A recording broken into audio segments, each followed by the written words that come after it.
법무부 압수수색에 추미애 장관이 발끈했습니다. 김학의 전 법무부 차관의 출국금지 과정에서 위법 논란, 검찰이 전방위 압수수색을 벌이고 있는데요. 이틀간 법무부를 압수수색했는데 그러자 추미애 장관은 누구를 위한 공익이냐 이러면서 강하게 반발했습니다. 추미애 장관은 어제 출국금지 안 되게 조력하고 출국금지 안 된 정보도 흘려 위장 출국을 하려다 공항에서 긴급 출국금지로 해외 도피가 자초된 실질적 사후적 범죄 피해자를 위해 검찰이겠죠. 시나리오를 재구성하고 법무부를 압수수색하는 것은 누구의 공익을 위함이냐 이렇게 강하게 비판했습니다. 최영일 평론가님, 네. 추미애 장관의 반견이라고 봐야 될까요? 어쨌든 법무부에 대한 강한 네네. 압수수색에 대해서 오히려 누구의 공익을 위한 거냐 이렇게 반문하고 있습니다. 예, 어떻게 보셨습니까? 반격이라기보다는 이제는 금방 퇴임하잖아요. 예. 이제 다음 주 월요일이면은 신임 법무부 장관 후보자 인사청문회거든요. 며칠 안 남았습니다. 이건 이제 일종의 분노라고 봐야 되겠죠. 그러니까 뭐냐면 지금 저기서 사후적 실질적 피의자, 범죄 피의자는 김학의 전 차관이에요. 그렇죠. 예. 예. 그래서 김학의 전 차관은 결국 이제 유죄 판결 받아서 나쁜 사람 아니냐. 근데 그 출국을 금지시킨 것은 잘한 거 아니냐. 그때는 그런 논리였는데 지금 이제 법무부뿐 아니고요. 법무부 관련 법무부 산하긴 하지만 출입국 외국인청 사무실 다 압수수색 당하고 공정위 사무실 또 이모 검사의 자택 압수수색 대상이 됐거든요. 예. 그러니까 이게 누구의 공익을 위해서 지금 검찰이 이런 수사 압수수색을 벌이는 것이냐라고 반문을 한 거고 그 당시에 김학의 전 차관의 출금이 잘 된 것 아니었느냐 하는 입장을 담고 있습니다. 네, 변호사님 그런데 이 앞서 말씀해주신 실질적 사후적 범죄 피의자 이 문구가 굉장히 논란이 되고 있어요. 저 추미애 장관이 사시합격했잖아요. 판사했잖아요. 그렇죠. 국회의원 했잖아요. 근데 이분이 좀 굉장히 의문스러워요. 그러니까 사법시험은요. 공부할 때 제일 중요한 부분이 적법 절차가 제일 중요한 부분이에요. 예. 판사할 때요. 유죄 판결할 때 가장 전제로서 따지는 것이 구속 절차의 적법성, 증거 채집의 적법성, 그걸 따지는 거거든요. 국회의원 할 때 뭘 따집니까? 법을 제정하잖아요. 법을 예. 제정할 때 인권 문제, 또 적법성, 이거 따지는 거 아니에요? 그러면 본인이 살아온 인생 자체가 법무부 장관도 마찬가지죠. 전부 다 적법 절차를 위한 그런 테두리 안에서 직업적으로 아니면 생활을 했다 볼 수 있거든요. 그런데 이거 자체를 갖다가 실질적 사후적 범죄 피의자라는 용어를 쓰는 것 자체가 사실은 이 사람이 법조인으로서 어떠한 자질이 있는지 굉장히 저는 의심스러워요. 네. 그러면 예를 들어서요. 절도범이 있어요. 그런데 절도범은 증거가 좀 부족해요. 그럼 영장 조작하고 증거 어디서 허위로 내가 절도하는 걸 목격했다. 그런 사람 데려다 와서 이 사람을 구속시키면 그건 맞는 겁니까? 그런 걸 방지하기 위해서 법이라는 적법 절차가 있는 거잖아요. 그런데 그럼에도 불구하고 그러면 결과만 좋으면 이전에 어떻게 했었는지 이것이 그건 상관이 없는 거냐 그런 생각이 좀 들고 추미애 장관이 사실 법무부 장관을 하면서 가장 본인이 명분을 내세운 게 검찰개혁 아닙니까? 검찰개혁의 가장 중요한 부분 중에 하나가 또 이런 거예요. 검찰 이런 짓 하지 말라는 게 검찰개혁의 굉장히 중요한 부분인데 예. 본인이 그렇게 외치었던 검찰개혁이라는 그런 명분과 전혀 모순되고 배치되는 그런 지금 주장을 하고 있는 겁니다.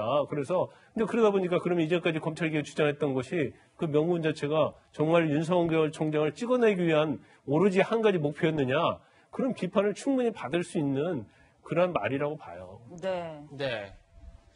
지금 검찰은 김 전 차관의 출금 과정에서의 위법성 논란에 대해서 전방위 수사를 하고 있는데 당시가 2019년이죠. 당시 출금 직후에도 검찰이 이 부분을 들여다봤는데 수사 외압이 있었다 이런 추가 폭로가 나왔습니다. 공익 제보에 따른 건데 안양지청이 2019년 5월, 6월 휴대전화 17대가 포림식을 하면서 출입국 심사과 직원들을 소환하고 조사를 했었다.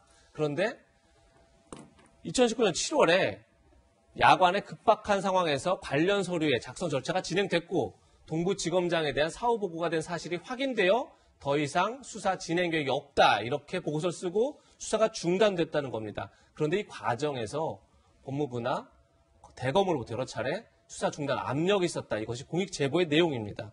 이현종 의원님, 네. 이 수사 중단, 외압 의혹 이것도 굉장히 지금 앞으로 검찰 수사에서 중요하게 다뤄질 대목이 아닐까 싶어요. 바로 김강선 변호사님 말씀하신 검찰개혁의 핵심적인 내용이 바로 이런 거죠.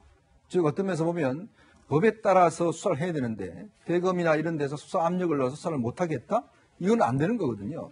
지금 이번에 공익 제보를 한 분이 자기가 공익 제보를 한 이유를 그 근거를 들으면서 무슨 이유를 들었냐면 바로 이런 부분을 든 겁니다. 즉 예. 정당한 조사를 외압해서 대검이 어떤 압력을 못하는 상황들, 이 김학의 수사와는 전혀 상관이 없습니다.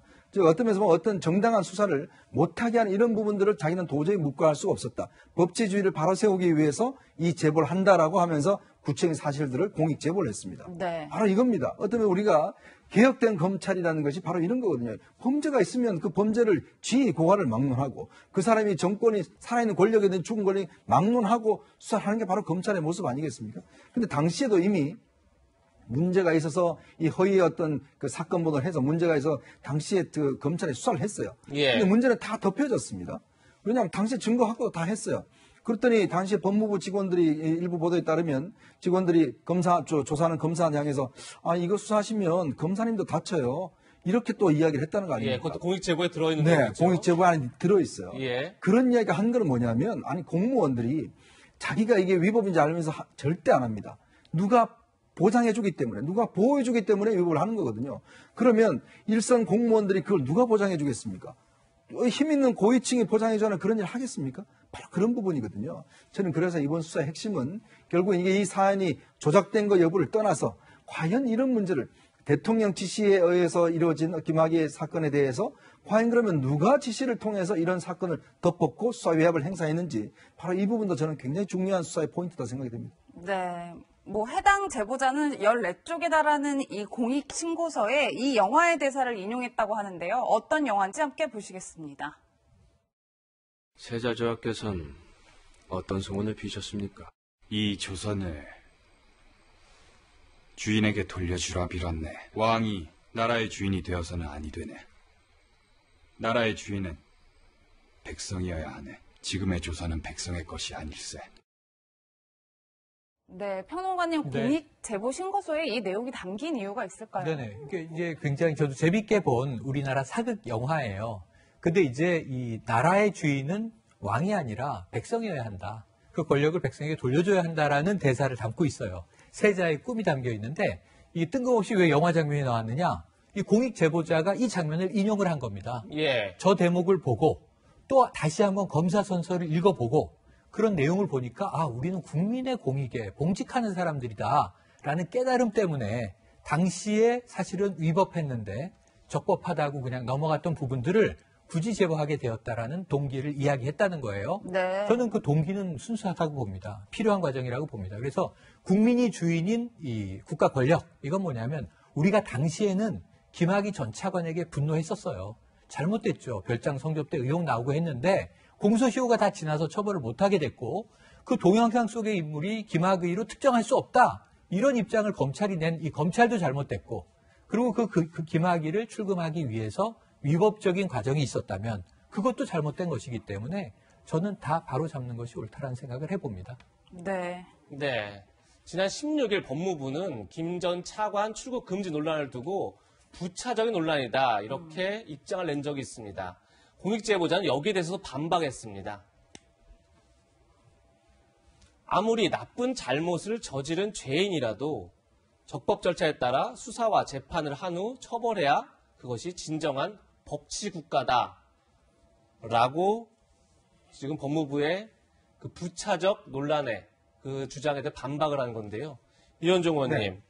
결국은 앞에 지금 조금 저희가 봤던 조선 명탐정 속의 한 장면들, 이 나라의 주인은 백성이어야 한다. 이 얘기도 마찬가지고 아무리 잘못이 있더라도 결코 법치를 절차적 법치를 그렇죠. 지키는 것이 중요하다라고 저희가 또 같은 맥락 속에 있는 것 같은데 어떻게 보셨습니까? 예전에 궁예가 보면 관심법이라는 걸 했잖아요. 예. 가만 보니까 너 왕건 너 영모하는 생각이 있어. 그러니까 이제 왕건이 토로합니다. 그런 생각이 있었습니다. 용서해 줄게. 이렇게 하거든요. 이 관심법이 있습니다. 근데 민주주의 사회에 들어서면서 가장 중요한 게 우리가 처음에 범인을 체포할 때 미란다 원칙이 있어요. 당신은 변호사 선임할 수 있는 권리가 있고 뭐 묵비권 행사할 수 있습니다. 그런 거 이야기를 해줘요. 네. 이걸 안 하게 되면 이게 안 됩니다. 이게 그 자체가 할 수가 없어요. 왜냐하면 이 미란다라는 아주 흉악범이 체포가 됐는데 경찰이 저 변호인을 배석시키지 않고 조사를 해서 자백을 받아냈어요. 나중에 다 뒤집어 버렸습니다. 결국 무죄가 됐어요. 예. 그러니까 바로 그렇기 때문에 우리가 아까 이야기했던 법치의 가장 중요한 게 바로 절차의 적법성입니다. 즉 아무리 흉악한 법리라 하더라도 절차에 적법하지 않으면 결국 무죄가 될 수밖에 없습니다. 얼마 전에 음주 사고를 낸 그 사람이 무죄가 됐어요. 어떻게 무죄가 되냐면 경찰이 음주 측정하기 전에 물을 한 모금 먹여야 된다고 합니다. 그게 규칙이. 물을 안 먹였다는 거예요. 그래서 무죄가 됐습니다. 자, 이게 그만큼 법치주의라는 거예요. 억울하죠? 그 상황에 보면 무슨 저게 무죄야? 당연히 내가 음주운전을 봤는데 이렇게 예. 이야기할 수 있습니다. 그러나 우리가 어떤 법치주의의 근본은 바로 어떠한 적법한 절차를 통해서 할 때만이 그 피해자도 인권이 있기 때문에 보호할 수 있다는 원칙이 있어요. 바로 이 부분이 공익재판에 바로 그런 부분을 제기를 한 겁니다. 그런데 법무부가 즉 법치를 지켜야 되는 법무부가 부차적인 문제를 이야기를 하면 도대체 대한민국의 형사소송법은 왜 있는 겁니까? 네. 저는 정말 이 입장문을 보고 이 법무부가 맞는지 솔직히 의심했습니다. 네, 변호사님, 저는 또 논란 보도가 왜 이제 요즘 검찰이 연일 법무부를 압수수색하고 있잖아요. 근데 이제 검찰이 영장 청구서를 쓸 텐데 피의자란에 특정한 인물이 아닌 그 성명불상이라고 이렇게 남겨놨다는 거예요. 그래서 저는 이 부분이 원래 좀 의례 있는 일인지 아니면 성명불상이라고 쓰는 특별한 이유가 있는 건지 이게 좀 궁금해요. 근데 일반적으로 이제 성명불상자라고 하지 않아요. 왜냐하면 영장범죄는 굉장히 인권에 관한 문제고요. 그다음에 적법 절차에 관련해서 중요한 문제고 증거 취득에 있어서 나중에 문제가 될 수 있거든요. 그렇기 때문에 반드시 조사 대상, 피의자가 됐건 혐의자가 됐건 특정을 해야 하고요. 거기에 왜 영장을 신청했는지 그 내용이 들어가야 하거든요. 그런데 이제 성명불상자로 하는 경우는 일반적이지 않다. 그리고 예. 성명불상자로 하면 영장이 다 발부가 잘 안 돼요. 네. 근데 아마 제가 개인적으로 볼 때는 성명불상자로 한 이유를 아마 그 청구하면서 설명했을 가능성이 크다고 봅니다. 검찰 법원에요. 네, 예. 그래서 영장이 발부됐다 보고 이제 두 가지 측면을 볼 수가 있어요. 이제 첫 번째는 성명불상자로 하지 않고 피의자를 특정해버리면 예. 사실 또 논란의 여지가 있거든요. 네. 또 취임 갈등처럼 또 법무부 갈등이 있을 수 있어요. 그리고 일단 피의자로 특정해놨는데 나중에 보니까 범죄 혐의가 인정이 안 되면 그 피의자는 다시 무혐의라는 결정을 해야 돼요. 그러니까 좀 절차가 좀 복잡하죠. 네. 그리고 나중에 그 사람 입장에서는 불만을 가질 수 있죠. 난 죄가 없는데 왜 피의자로 특정하고 무혐의 하려면서 왜 강제 수사를 했느냐. 그게 첫 번째 하나고 두 번째 자체는 검찰이 일단은 사실관계를 좀 한번 파악해봐야겠다. 그래서 전체적인 어떤 테두리를 한번 조사를 해보고 그중에서 죄를 되는 사람을 특정을 해야겠다. 이렇게 생각할 수 있어요. 특히 지금 그 당시에 이제 박상희 법무부 장관을 비롯해서 김호수 전 차관 그리고 출입국 관리 심사를 담당했던 뭐 참모 본부장 그다음에 가장 주도를 했던 이모 검사 이런 검사들은 제가 볼 때는 특히 이제 이모 검사 같은 경우는 거의 이제 피의자로 특정할 수 있는 단계는 오지 않았나 싶지만 전체적으로 파악한 다음에 그 중에서 공모관계랄지 주도적으로 한 거에 대한 피의자를 좀 특정하기 위해서 좀 일단은 성명불상자로 한 게 아닌가 싶습니다. 네. 네, 오늘 저희가 준비한 소식은 여기까지입니다. 세 분과는 여기서 인사드리겠습니다. 고맙습니다. 감사합니다.